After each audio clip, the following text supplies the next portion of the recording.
হুম আজকে একটা ভিডিও দেখলাম। ভিডিওটা হলো আমাদের নারায়ণগঞ্জ জেলা সোনারগাঁয়ে একটা মেয়ে কলাপাতা রেস্টুরেন্টের ম্যানেজার ছিল।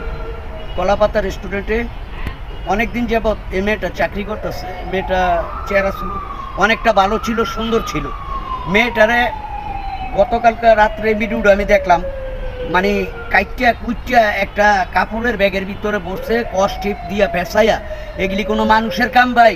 নাম নেই কোনো মানুষের কাম, জানোয়ারের কাম।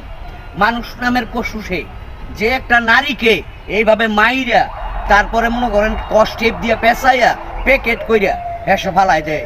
ওই মিয়া মাইয়া মানুষ হলো অবলা, নিরহ, তাকে এইভাবে কষ্ট দিয়ে মারছেন। আল্লাহ পাক রাব্বুল আলামিন এটা সহ্য করতো না। আগে হোক আর 2 দিন পরে হোক, দরা আপনাকে খেতেই হবে। আর দরা খাইলে কি হইব? 2-3 মাস পরে যাবি না বাড়ি আয় পরে আই আবার একই ধরনের কাছে লিপ্ত হয়ে যায়। এইভাবে দেশটা চলতে থাকলে দেখবেন একদিন মায়া মোহাব্বত সব কিছু ধ্বংস হয়ে গেছে। যদি ভিডিওটা ভালো লাগে লাইক কমেন্ট কইরা আমার পাশে থাকবেন। আসসালামু আলাইকুম।